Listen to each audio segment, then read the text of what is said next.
دا ټول منافقین چې دي ښه دا تاسو چې په منبرو باندې ناست یو ښه تقریرونه ستاسو هیروګان دي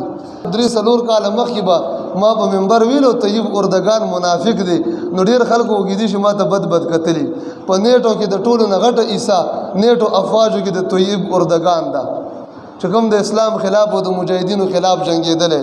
غټ عیسا پکې د هغه ده د ټولو نه لوی تجارتي کاروبار په ټول امت مسلمه کې د اسرائیل سره هغه د طیب اردګان دی په شام کې د شیعه سره په خوا کې جنگیدونکو فوج د روس سره په خوا کې جنگیدونکو فوج د شامی مجاهدینو خلاف هغه د طیب اردوغان دی نو داسې